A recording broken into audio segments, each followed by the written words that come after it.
Assalamualaikum warahmatullahi wabarakatuh. Nama saya Halimatus Sa'diyah, NIM 196500050. Di sini saya akan mempresentasikan dari hasil resume saya. Pertama, di sini definisi dari sistem terdistribusi. Sistem terdistribusi merupakan suatu sistem yang terdiri dari beberapa entitas komputasi yang saling terhubung berkoordinasi melalui pesan untuk mencapai sebuah tujuan yang sama, yaitu sebagai suatu sistem tunggal. Tujuan dari sistem terdistribusi ini ialah tiap komputer dalam jaringan komputer bisa punya tujuan yang beda, dan juga tiap komputer dalam sistem terdistribusi punya tujuan yang sama. Kemudian transparansi dari sistem terdistribusi, yaitu dari sudut pandang user ialah user melihat komputer dalam jaringan komputer sebagai entitas mandiri, user melihat komputer dalam sistem terdistribusi sebagai satu entitas tunggal. Selanjutnya, yaitu yang kedua ini adalah karakteristik. Karakteristik dari sistem terdistribusi yang pertama yaitu resource access and sharing, yaitu kemampuan menggunakan hardware, software, atau data dimanapun dan kapanpun.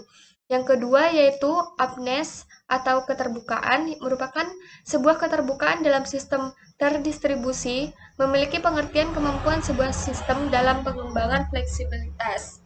Kemudian yang ketiga yaitu konsurensi, merupakan semua proses dalam sistem terdistribusi yang dilakukan secara bersama-sama. Yang keempat yaitu scalability, yaitu skalabilitas memiliki pengertian bahwa sebuah sistem terdistribusi yaitu harus dapat ditingkatkan kinerjanya, yaitu tanpa mengubah komponen-komponen yang ada di dalamnya. Selanjutnya, yang kelima yaitu fault tolerance atau ketoleransi kesalahan. Kesalahan pasti terjadi dalam sebuah sistem, entah itu disebabkan karena masalah jaringan, power supply, bencana alam, atau human error. Yang keenam yaitu transparansi. Yaitu secara umum, transparansi di sini tidak berlaku untuk user biasa, yaitu mengutamakan fungsionalitas. Apakah ia sedang menggunakan sistem terdistribusi atau tidak.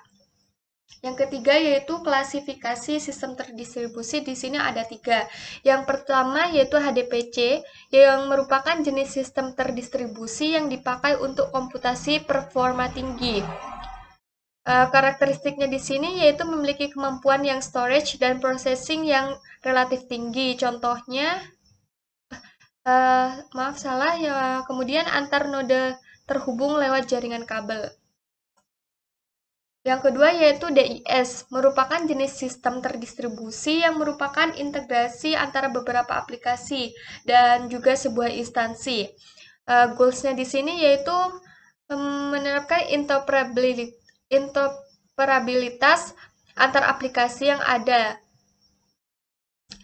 Kemudian yang ketiga yaitu pervasive system, merupakan suatu sistem yang tersusun atas node-node karakteristik. Contohnya yaitu sistem pengamatan kondisi lingkungan.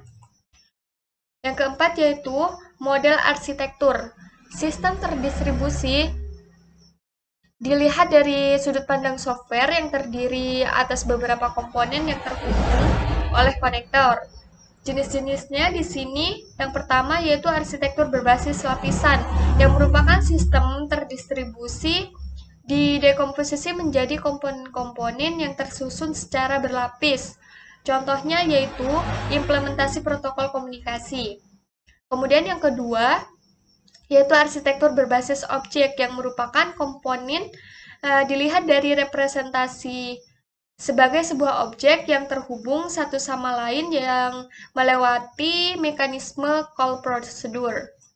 Kemudian yang ketiga yaitu arsitektur berbasis resource, yang merupakan suatu sistem terdistribusi yang dilihat sebagai komponen resource yang diatur oleh komponen. Contohnya yaitu protokol HTTP. Yang keempat, arsitektur berbasis publish subscribe, yang merupakan sistem terdistribusi yang didekomposisi menjadi komponen yang berperan sebagai publisher, subscriber, ataupun keduanya. Ya, kemudian yang terakhir yaitu arsitektur sistem. Arsitektur sistem pada sistem terdistribusi merupakan penempatan dan peran komponen perangkat lunak atau software placement.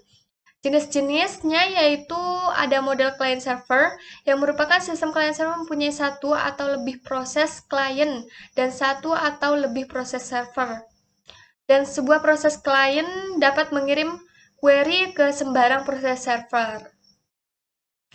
Kemudian di antaranya ada beberapa model, yaitu model multiple server, yaitu merupakan service yang disediakan oleh beberapa server. Contohnya sebuah situs yang dijalankan di beberapa server. Kemudian yang kedua, model proxy server, yang proxy server ini menyediakan hasil copy dari resource yang diatur oleh server lain. Kemudian yang ketiga yaitu model peer-to-peer. Bagian dari model sistem terdistribusi di mana sistem ini, yaitu sistem peer-to-peer ini, dapat sekaligus berfungsi sebagai klien maupun server.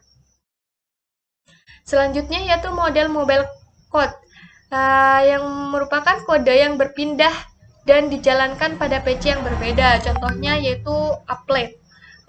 Kemudian yang terakhir yaitu model mobile agent, merupakan sebuah program yang berpisah dari satu komputer ke komputer lainnya. Ya, itu mungkin yang dapat saya jelaskan. Kurang lebihnya mohon maaf. Wassalamualaikum warahmatullahi wabarakatuh.